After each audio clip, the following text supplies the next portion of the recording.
আজকে মঙ্গলবার, বেলা এখন 11টা বাজে। মানুষের জীবন কীরকম চক্রাকারে ঘুরে দেখুন। আজকে যে লজটাতে মায়ের এই নিয়মভঙ্গের কাজ হবে, বছর 20 আগে এই লজটাতে আমাদের বিয়ে হয়েছিল। আপনাদের মানিকদা তো তখন ব্যাঙ্গালোরে থাকতো, আপনাদেরকে বলেছি। এই লজটা মাই পছন্দ করেছিল, ঠিক করেছিল, কারণ এটা একদম বাড়ির কাছে ছিল, যে বাড়ি থেকে যাতায়াত করতে সুবিধা হবে। তাই ছোটো ছেলের বিয়ে হয়েছিল এই লজে। আর বছর 20 পরে যখন মায়ের কাজ করতে আমরা দেশে আসি, আজ মা নেই, কিন্তু মায়ের ছোটো ছেলে গিয়ে আবার সেই লজটাই পছন্দ করে আসে মায়ের নিয়ম ভঙ্গের কাজ করার জন্য। চলুন, যে কারণে এসেছিলাম দেশে, যাতে সুস্থভাবে সমস্ত জিনিসপত্রগুলো সম্পন্ন হয়, তা হয়ে উঠেছে। আজকে সবাই হাঁটতে হাঁটতে যাচ্ছি তাই লজে। বাড়ি থেকে কাছে 5 মিনিটেরই রাস্তা।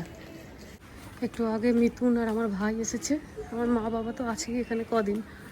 আর যে মেহু যাচ্ছে, আমার বোনের শ্বশুর শাশুড়ি এসেছে। চলুন যাই। বোন আসতে পারেনি, বোন ব্যাঙ্গালোরে আছে, ও ছেলেটার পরীক্ষা।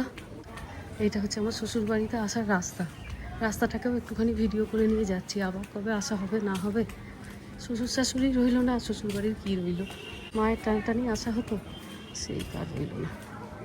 এটি লেখা আছে পারিজাত, এই গাছটা, এই লজটার ভেতরে যাবে এবার। চলুন, এই লজটাতেই হয়েছে মায়ের আগের কাজ চলে এসেছি লজের ভেতরে।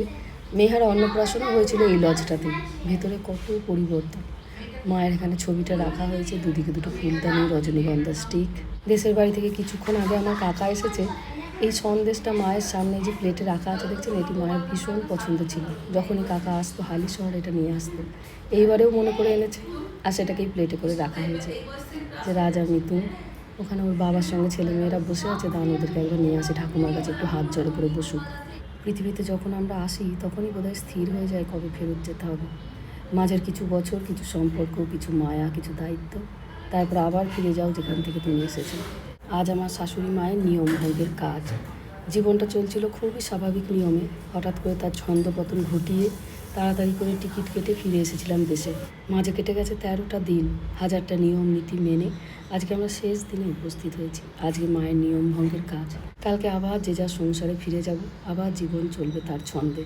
মেহা হয়তো দেশে আগামী 8-10 বছর আর আসতে পারবে না। সামনে ওর 4 বছরের স্কুল, তারপরে শুরু হবে ওর কলেজ। গরমের ছুটিগুলোতে শুনেছি ওদের নানা রকমের কোর্স চলতে থাকে, প্রোগ্রাম চলতে থাকে।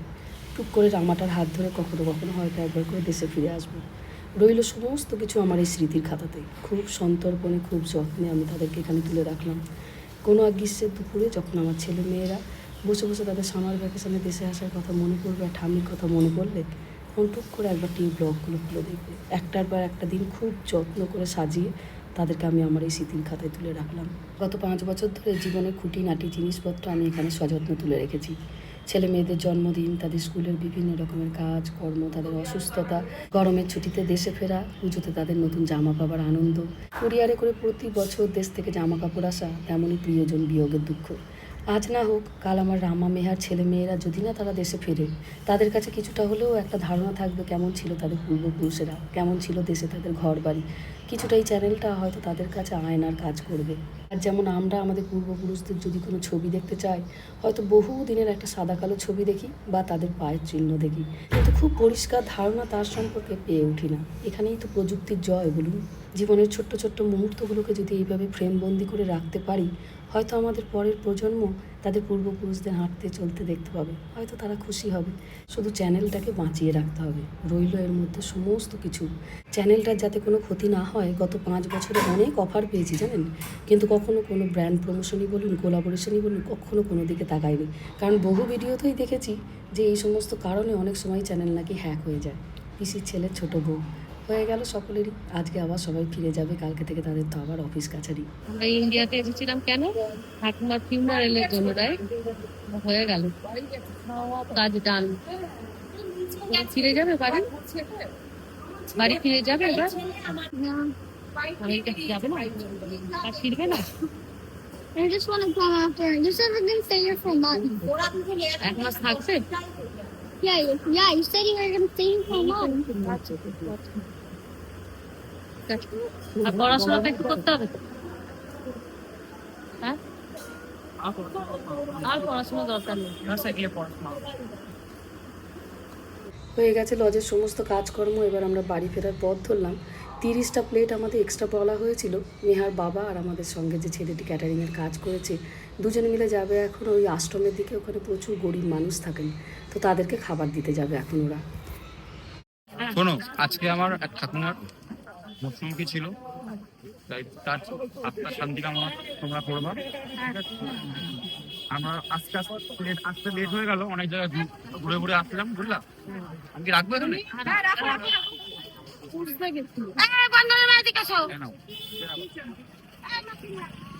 কিভাবে ক্যাটারিং করে দিয়েছে? দুটো না, না, না, একটা। আচ্ছা, সবাইকে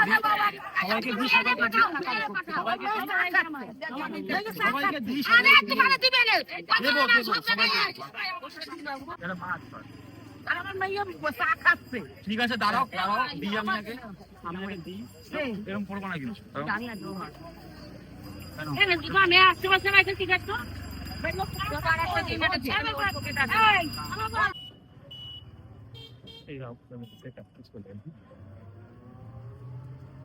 সকাল এখন 5টা, চারিদিকে পাখি ডাকছে। এরা তো সারা রাত ঘুমায় নিজের ফ্ল্যাগের জন্য। অল্প একটুখানি আলো ফুটতে তাই ওপরটায় নিয়ে এসেছে। ভীষণ পছন্দ ওদের এই ছাদ। আমাদের ওখানে বাড়িতে তো ছাদ নেই, মানে ছাদ আছে, ছাদে আপনি উঠতে পারবেন না, ঢালু ভীষণ। আর এখানে ছাদে তো সিঁড়ি দিয়ে ওঠা যায়, ওই জন্য এদের ছাদটা ভারী পছন্দের। সারা রাত ধরে অপেক্ষা করে থাকে কখন ভোরের আলো ফুটবে আর মা ওকে ছাদে নিয়ে আসবে। একটা লাঠি আছে, দিয়ে ওটা দিয়ে লাঠি খেলা হচ্ছে। কি সুন্দর ছাদ থেকে আপনি আম পল্লব পাবেন, দেখুন।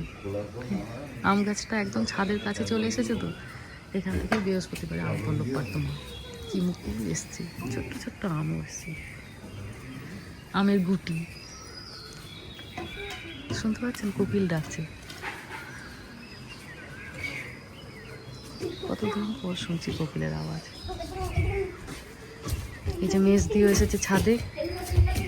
মেজদিও এখন আর সারা রাত ঘুমাতে পারে না। আমরা সবাই রাত্রিবেলায় জেগে থাকি, কথা বলি টুকটাক, আর সে বেচারিও 50 বার ওঠে, আর উঠলেই শুধু মায়ের কথা বলতে থাকে।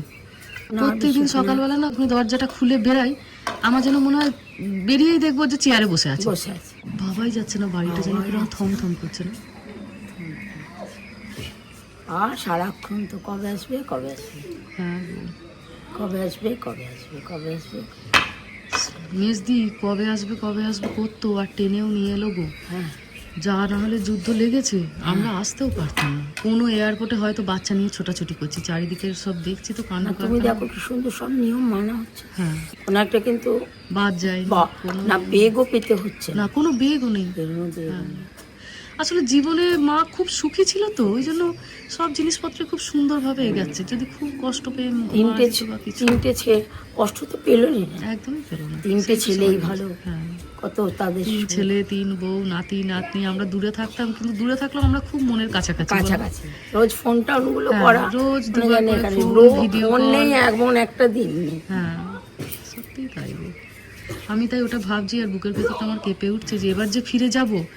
ওই যে দিনে 2বার করে ফোন করতো, ওই যে গলাটা সব সময় ভাসছে, আর আসবে না। কবে আসবি কবে? হ্যাঁ, ও দাদান কি করছো, ও ভুতুনি কি করছো, এই বাবু কি করছিস, বিউটি আজ তুই কি রান্না করলি, কতদিন তোরা মাছ খাসনি। সেই রুই মাছ আর কাতলা মাছ খাচ্ছি না বলে রেগে যেত খালি, কেন তোরা শুধু ওই সব মাছ খাস। যত বলি ও মা বরফের মাছ স্বাদ পায় না, এগুলোই ভালো।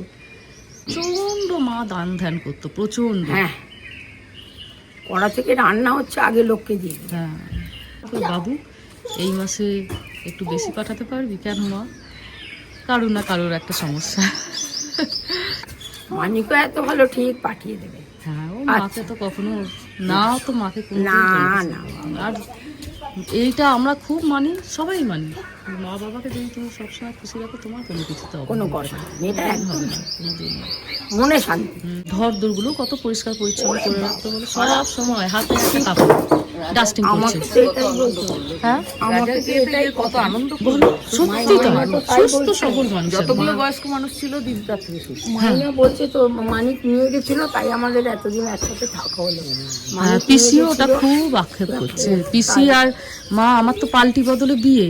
আমার পিসি আর আমার শাশুড়ি হচ্ছে ননদজা, আর দুজনের বয়সও একদম কাছাকাছি, খুব বন্ধুত্ব। 2 বছর আগে আমার পিসমশাই মারা গেলেন, তার মানে মায়ের দাদা। হ্যাঁ, আর ঠিক 2 বছরের মাথায় আর দাদা 2024-এর জানুয়ারিতে পিসমশাই মারা গেলেন, 2026-এর ফেব্রুয়ারিতে মা চলে গেলেন। এখনো কুচি দিয়ে কোথাও যাবার সময় কুচি দিয়ে বাড়িতে এত সুন্দর পরিপাটি টিপটপ করে শাড়ি পরতো, হাতে একটা ঘড়ি, একটা গোল্ডেন ফ্রেমের চশমা, খুব সুন্দর দেখাতো। মারা যাবে ভাবা যায় না। আমার মনে হয় মা নিজেও বুঝতে পারেনি মেজদি যে ওইভাবে যে সে মরে গেল। বোধহয় ভাবছিল ঘুম পাচ্ছে, ঘুমাতে ঘুমাতেই চলে গেল না কি বল। প্রত্যেকটা লোক একই কথা বলছে যে উনি খুব ভালো গেছেন, এই বয়সে বিছানায় যদি 6 মাস 1 বছর পড়ে থাকতেন কোনো কষ্ট পেল না। তোমার মানে কি রাখছো কেন ও মায়ের কাছে থাকতে পারেনি, তোমরা ছিলে কিন্তু মা ওই কি রাখছো যে সেই বিয়ে বাড়িতে এলাম কিন্তু মা জানো একটাই কথা বলবো, যে না টানলে আমরা এসে পৌঁছাতাম না। ফ্লাইটে উঠেছি আর যুদ্ধ শুরু। আর একটা কথা কি বলতো, ওনার আশীর্বাদে কোনো কিছু আটকাচ্ছে না। মানিক তো সারা জীবন মাকে যা বলেছে শুনেছে, মার আশীর্বাদ ছাড়া হয় না। মার আশীর্বাদ সেই টেনে আনলো। আমার তো এখানে এসে এখন তাই মনে হচ্ছে। আমি আগের দিন রাত্রে শুতে যাওয়ার আগে এদিকে তোরা খবর দিলি তুই সন্ধ্যাবেলা মা আমরা ফ্লাইটে চেপেছি, ওইদিকে শুতে যাওয়ার আগে আমি যুদ্ধটা দেখেছি। আমার তো হয়ে গেছে শেষ। আর আমরা তো জানি না কিছু। ভাগ্যিস জানিস না, আমি জেনে আমার মানে এত সারা রাত কষ্ট হচ্ছে, ওনার আমি না হার্ট ফেল করি সব সময়। গুরুদেবকে রাখছি, ঈশ্বরকে ডাকছি, সেটা পিঙ্কিও বলছে নিরাপদে সুন্দরভাবে ওরা এসে পৌঁছলো। গোপাল নিরাপদে পৌঁছে না না, ওইটা মাই টেনে। আমি পাগল হয়ে যাচ্ছিলাম সারাটা রাত। আমি তো বাবাকেও বলিনি যে ও সারাক্ষণ বলবে দিদি এত সুন্দর করে ওমা দিয়ে বলে জড়িয়ে ধরবে, একটুখানি তরকারি খেতে চাইবে। আমিও তাই বলি, সত্যি সারাক্ষণ ওই কথাটা, দিদি এত সুন্দর মা বলে জড়িয়ে ধরবে আর তরকারি খেতে চায়। আমার খুব ভালো লাগে। হ্যাঁ বলো, যখনই আমি আসতাম তাড়াতাড়ি রান্না করে নিত, তো 10টার মধ্যে সবার রান্না শেষ এই বাড়িতে, খুব তাড়াতাড়ি। আর দিয়ে ছোট করে বাটি করে করে আমাকে কত যে তরকারি খাওয়াতো। এমনকি আমি লোট্টে মাছ খেতে ভালোবাসি, আমি করতে পারি না, ওখানে অত পাওয়াও যায় না ভালো। সেজন্য আমি যেটা ভালোবাসতাম সেটা মনে করে করতো। ছোট ছেলে যেটা ভালোবাসে সেটার ব্যবস্থা করতো। বাবু পেঁপে মাখা খেতে ভালোবাসে, এলেই পেঁপে মাখা। মানিক যতবার দেশে আসতো আমাদের বাড়ি উনি গিয়ে 1 মাস 2 দিন, না ওটা আমরা ওরা সবসময় যতদিন থাকতো যে চাইতো মা আমার সাথে থাকবে। দিদিও আমাদের বাড়িতে গিয়েছে, ওটা আমরা প্রথম থেকে আবার যে কদিন বাড়ি থাকলো জন্যই তো বলতো যে ময়নার রোদের থেকে তো আমাদের অনেক আগে যাচ্ছে না। ও তো আমার এখনকার আমার আমার যখন বিয়ে হয়েছে তখন থেকেই চেনা, আমার ননদের যেহেতু ননদ। না আমরা প্রথম থেকে ঠিক করে এত দূর থেকে গিয়ে না ওই ভাগাভাগিতে যাবো না, যে এই কদিন শ্বশুর বাড়ি ওই কদিন বাপের বাড়ি, তার থেকে মাটাকে তুলে নিয়ে চলে যাবো। কোনোদিন ভাবিনি তার থেকে 30 দিনও যদি থাকি তুমি গেলে তো আনন্দ পাই। আমাদের পুরনো মনে মানে জামাইয়ের মা এটা কোনোদিন মনে আসেনি, কারণ আমি তো বিয়ে হয়েছি ওনাকে দেখছি। হ্যাঁ তাই তো। আর নিজের মতন করে তোমাকে ও বলছে তোমার ঘরে গিয়েও তো এটা করছে না। স্বাধীন একদম। কেন কি কত রান্নাঘর গুছিয়ে দিতে বলো। ওর বাবা তো সবসময় কি খাবো কি করবো মাথা খারাপ। আর বাবা ফল কেটে কেটে আর উনিও তো এটা খাচ্ছে ওটা খাচ্ছে, আনন্দে থাকতে লাগে। এখনো মনে হচ্ছে সিঁড়িটা দিয়ে বোধহয় এক্ষুনি সাদা শাড়িটা পরে হাঁপাতে হাঁপাতে প্রত্যেক উঠে আসবে। বৃহস্পতিবার ছাদে উঠে ইয়ে পারবে। হ্যাঁ আম ফল আমি পড়লো বেলপাতা সব কিনে আনি আর গাছে থাকতে পারবো। গাছের মানে গাছের একদম টি সুন্দরটা দেবো। পারবে আর কি। কেনা জিনিস পাবে। পেরে যাবো কি ভালো লাগছে ভোরটা, কতদিন পর এমন সকালটা দেখছি, পাখিগুলো কিচির মিচির করছে। কিন্তু সব কিছু ভালো লাগার মধ্যে সবসময় যেন হচ্ছে মনে একটা কাঁটা বিঁধে আছে। হ্যাঁ একটা যেন সবসময় যেন একটা নেই। দেখছো কি সুন্দর বুলবুলি পাখিটা, কতদিন পর দেখলাম। আমরা এটা সম্ভবত 7-এ কি 8-এ পড়েছি, কোন ক্লাস এই মুহূর্তে মনে নেই। হ্যাঁ যে বিশ্বজননী আমাদের মা, তবেই তো সে সবাইকে এত সুন্দর করে সাজিয়েছে। তখন বলতো বিশ্বজননী মা না হতো যদি, দোপাটি পেতো কি ফোঁটা, গোলাপ পেতো কি রাঙা চেলিয়ার, কদলি গরদ গোটা, শিখি কোথা পেতো ময়ূর কণ্ঠী, রেশমি পোশাক টিয়া, বাহ ঝুটি কোথা পেতো ছোট বুলবুলি বাঁধা লাল ফিতা দিয়া। মানে এত অপূর্ব বর্ণনা প্রত্যেকটা জিনিসে। আমার এই 4-6 লাইনই মনে আছে, বুলবুলি পাখিটাকে দেখে মনে পড়লো। উনি মা বলেই তার প্রত্যেকটি সন্তানকে আলাদা আলাদা ভাবে সাজিয়েছে। চলুন ভিডিওটাও আজ এখানেই শেষ করছি। সবাই ভালো থাকবেন, সুস্থ থাকবেন, সাবধান থাকবেন।